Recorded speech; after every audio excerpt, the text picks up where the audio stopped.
Baik, terima kasih Dokter Marinda, terima kasih Dokter Widi. Assalamualaikum warahmatullahi wabarakatuh. Ini jujur saya sama Dokter Andi sebenarnya agak deg-degan karena ini presentasinya di depan guru-guru semua. Jadi ya Bismillah ya, semoga bisa sharing sesuatu yang bermanfaat sedikit dari pengalaman kita yang mungkin juga masih singkat sekali. Jadi kami sebenarnya mau menceritakan sebenarnya lebih ke sharing pengalaman. Bagaimana sebenarnya kita di RSCM memulai kolaborasi untuk membentuk suatu endoscopic skull base surgery team.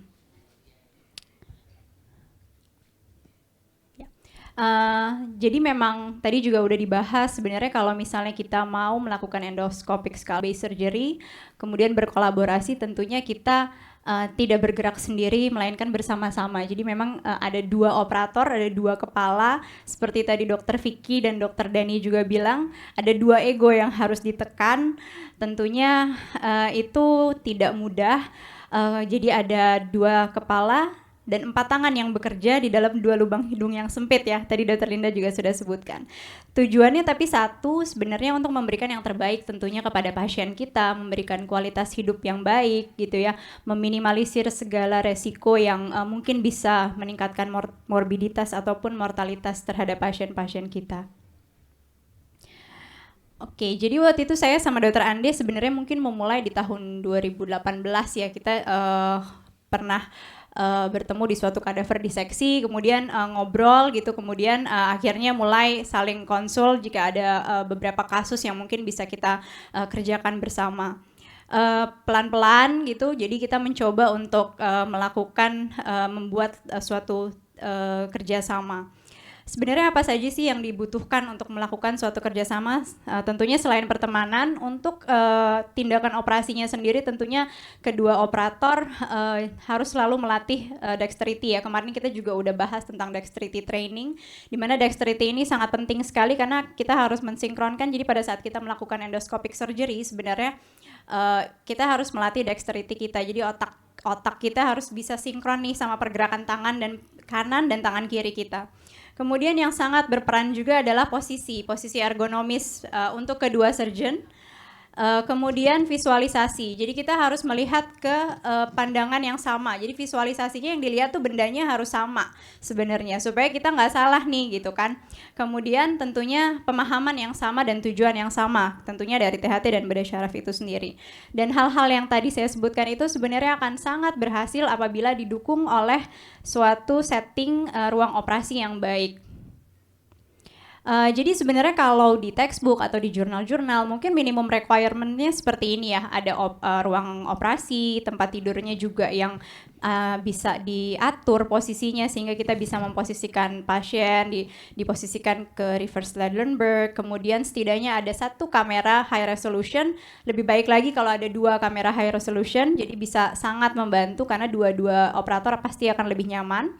Kemudian ada instrument table dan tentunya cukup ruangan yang besarnya bisa mengakomodasi semua settingan tersebut, baik dokternya, dua operator tadi, anestesi dan mesin anestesinya, kemudian perawat-perawatnya. Nah, ini sedikit beberapa opsi atau beberapa bentuk settingan kamar operasi sebenarnya yang bisa kita lihat. Jadi di gambar ini adalah opsi yang pertama. Biasanya kita ada di posisi ini pada saat step pertama, pada saat melakukan nasal surgery. Jadi operator pertamanya biasanya THT dulu ya, apalagi kalau kita mau ke hipofisis, biasanya kita akan buka dulu ke hipofisisnya, kita buka seperti septoplasti sebenarnya sebut tekniknya ya. Kemudian ini ada monitor di sini untuk pandangan atau visualisasi dari operator yang pertama. Kemudian operator yang kedua melihat ke monitor yang kedua supaya kepalanya tidak pegel sebenarnya. Kemudian tingginya juga selevel dengan mata atau pandangan atau tinggi operatornya. Kemudian ini sama sih kurang lebih, tapi mungkin ini berubah posisi ya. Jadi tadi misalnya THT-nya duluan, kemudian berganti, step selanjutnya bedah syarafnya bisa pindah ke posisi sebelah kanan pasien dan THT-nya bisa pindah ke posisinya ke sebelah kiri pasien untuk mengassist bedah syarafnya. Alhamdulillahnya di sini Dokter Ande punya kemampuan dan ability untuk memegang kamera dan sudah terbiasa dengan endoskopi. Jadi kadang-kadang Dokter Ande yang pegang endoskopinya sebenarnya pada situasi-situasi tertentu. Kemudian untuk settingan yang ketiga seperti ini sebenarnya bisa juga di satu sisi, jadi di mana THT sama bedah syarafnya berdiri dua-duanya di sebelah kanan pasien dan posisi monitornya seperti ini. Jadi operator pertama melihat ke monitor sebelah sini yang nomor 1, kemudian operator keduanya melihat ke monitor yang kedua di sebelah sini. Ini juga sebenarnya tujuannya posisi seperti ini pada sebenarnya juga biar nggak pegel ya, karena tadi ergonomic position itu sangat menentukan operasi, karena biasanya operasi skull base pasti memakan waktu yang cukup lama. Kemudian ini bisa juga bila tidak memungkinkan untuk meletakkan monitor di sebelah kiri pasien seperti settingan yang tadi, kita bisa meletakkan 2 monitor dua-duanya di sebelah sini dengan operator di sisi yang sama, dua-duanya di sebelah kanan pasien. Tapi mungkin untuk posisi yang ini, untuk operator kedua dan operator satu ini mungkin agak tidak terlalu nyaman karena operator keduanya agak belok sedikit kepalanya, jadi mungkin yang ini agak lebih mudah lelah ya untuk daerah leher atau cervicalnya.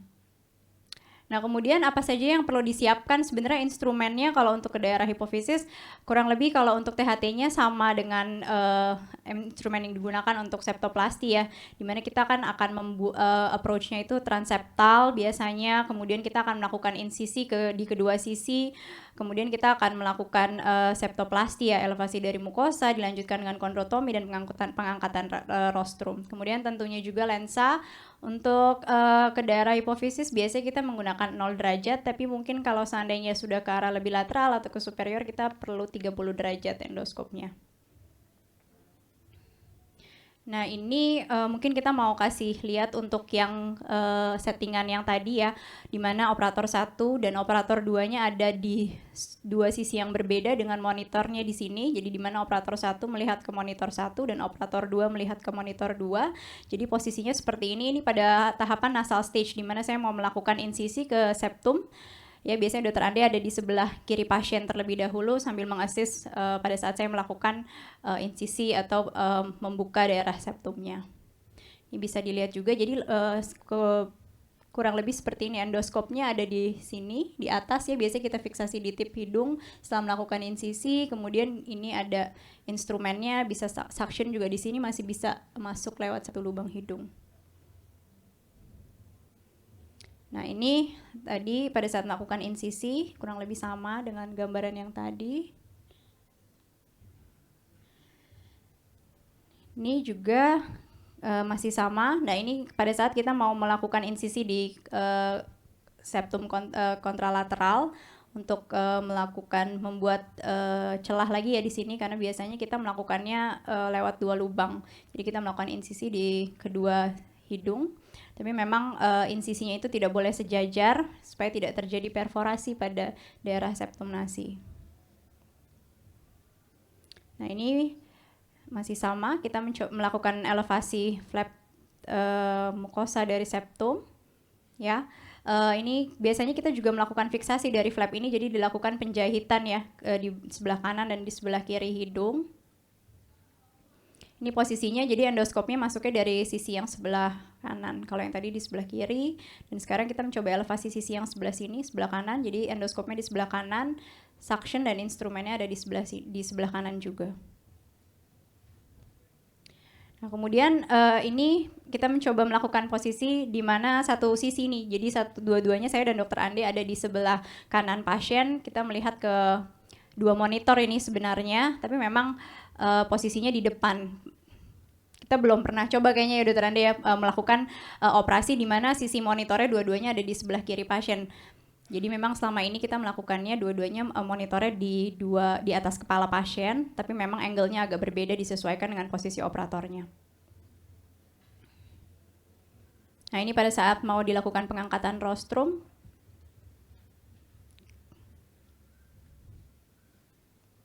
Ya, baik, selanjutnya mungkin akan dilanjutkan oleh Dokter Ande. Terima kasih. Assalamualaikum warahmatullahi wabarakatuh. Perkenalkan, nama saya Ande. Terima kasih guru-guru saya, Dr. Widi, Dr. Malinda, Dr. Nanda, Dr. Dani juga. Jadi memang yang menarik mungkin juga sebetulnya kita harus angkat adalah sebetulnya butuh forehand apa enggak sih? Itu yang akan menjadi mungkin bahan diskusi buat kita semua. Memang kebanyakan pituitary adenoma sebetulnya kita sepertinya rasanya tidak perlu banyak memerlukan forehand. Jadi kebanyakan memang sebagian besar butuhkan endoskopis, kemudian untuk pengambilan massa tumornya dilakukan dengan pengambilan melalui suction dan instrumen. Jadi memang tidak banyak dilakukan secara forehand. Namun apabila kita mau melakukan lebih lanjut lagi, lebih advance, apabila misalnya tuberculum cell meningioma atau kita lebih advance ke lower clivus atau mungkin ke lateral ke arah orbit atau mungkin ke arah pterygoid. Nah, disitulah kita merasa membutuhkan forehand pada saat pengambilan tumor. Nah, untuk sampai ke sana kita tetap membutuhkan hal yang lebih simpel dulu untuk dikerjakan, yaitu adalah pituitary adenoma. Makanya dalam hal ini kami membiasakan untuk mengerjakan kasus-kasus yang lebih simpel dulu, terutama adalah untuk pituitary adenoma. Nah, seperti pada gambar ini, kalau saya tunjukkan, pada saat kita sudah mulai membuka sphenoid, rostrum sudah dibuka, kemudian sudah expose dura mater, kita bisa lihat ada dura mater, pituitary adenoma di sini yang terlihat seperti balloning membesar. Paling mudah sepertinya seperti ini, jadi endoskopis sebelah kiri juga, kemudian mungkin bedah sarafnya memegang suction tangan kiri, kemudian instrumen sebelah kanan. Pada saat membuka dura, kita lihat ini ada suction, kemudian pisau atau mungkin gunting dura, kemudian dilakukan diseksi. Ini posisi yang mungkin paling sering digunakan dan paling mungkin mudah dimengerti karena cukup simple. Nah, kemudian kalau misalnya ini yang contoh ini adalah pengambilan tumor massa yang lebih ke arah planum atau lebih ke arah tuberculum. Kita lihat di sini. Nah, ketika kita akan bergerak mulai ke atas, mungkin kalau di THT lebih sering ke sinus frontal ya. Ketika endoskop ada di atas, kemudian instrumen dan suction di bawah, kita akan collision biasanya, akan bertabrakan karena posisinya lebih di atas. Nah, inilah seperti di sini ada Carrison udah mulai mendekat atau mendorong endoskop karena posisinya di atas untuk membuka planum maupun tuberculum. Nah, ada opsi juga adalah menempatkan endoskopnya di bawah, kemudian suction di atas di endoskopnya, kemudian instrumen di sebelah kanan. Nah, kemudian apabila kita mulai menjalankan atau melakukan forehand, nah inilah ada beberapa opsi penempatan suction, instrumen, dan endoskopnya. Ini yang pertama, posisi bedah saraf di sebelah kanan, operator 1, kemudian THT di sebelah kiri. THT memegang scope di sebelah kiri pasien dengan tangan kanan, kemudian instrumen juga, dan bedah saraf ada suction dan instrumen. Ini 4 forehand, suction. Jadi saya bedah sarafnya memegang suction di tip dari hidungnya, kemudian instrumennya di bawahnya. Ini salah satu opsi yang bisa kita gunakan. Atau mungkin juga suction, jadi endoskop dengan suction, THT-nya, kemudian kita suction dengan instrumen. Nah, ini salah satu bentuk juga, kalau kita lihat yang di bawah ini, operator 1, bedah sarafnya memegang endoskop, kemudian memegang instrumen di sebelah kanan pasien. Nah, dokter Tasya di sebelah kiri pasien memegang suction dan instrumen, dalam hal ini bipolar. Nah, inilah dibutuhkan, ini kebetulan orbital tumor, jadi endoskop dipegang oleh saya memegang instrumen juga di posisi bawah, kemudian Dr. Tasya memegang suction membantu untuk melakukan elevasi atau diseksi, terus kemudian juga koagulasi bila diperlukan. Jadi posisinya bisa sangat bervariasi.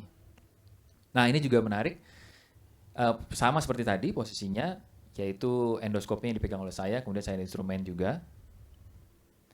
Nah, bisa kita lihat di sini ada instrumen suction di sebelah kanan, kemudian ini suction juga, kemudian ini instrumen.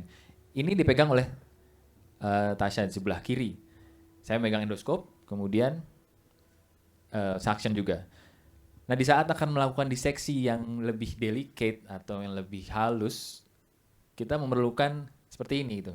Elevasi dibantu, terus kemudian juga diseksi perlahan, jaringan dipegang dengan aligator, forceps, perlahan-lahan didiseksi. Karena kebanyakan sebetulnya kita lakukan operasi endoskopi itu kebanyakan ini menarik gitu.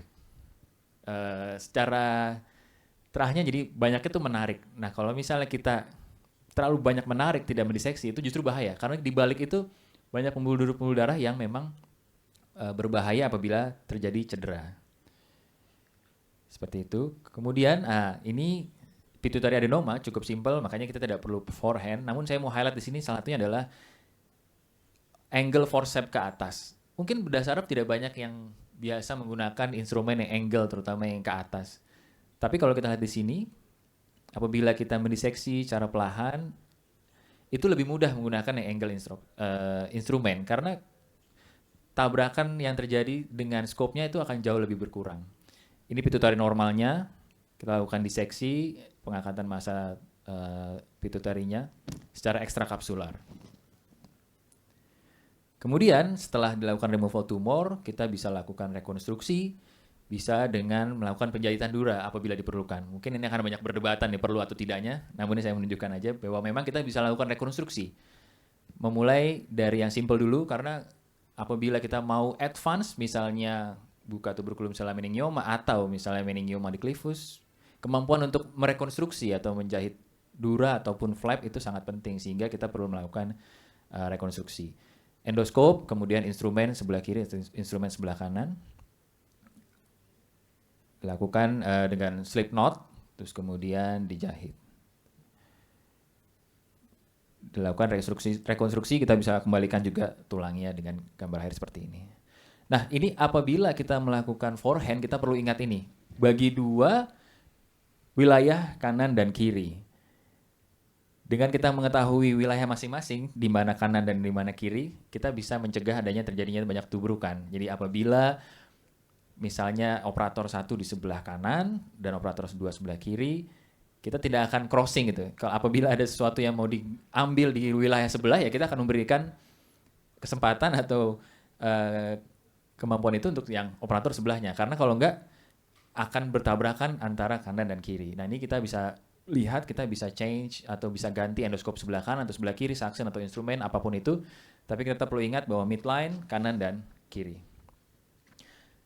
Yang terakhir adalah, ini saya selalu sampaikan bahwa dalam proses belajar, proses ini akan selalu berputar bahwa kita akan belajar dari buku, kemudian kadaver itu sangat penting untuk skull base, diskusi kasus dengan sejawat, ke pasien, berdiskusi dengan mentor, kemudian kembali ke buku, atau sebaliknya. Proses ini akan selalu berputar yang memudahkan kami, mungkin saya dan Dr. Natasha, untuk melakukan ini semua. Terima kasih. Assalamualaikum warahmatullahi wabarakatuh.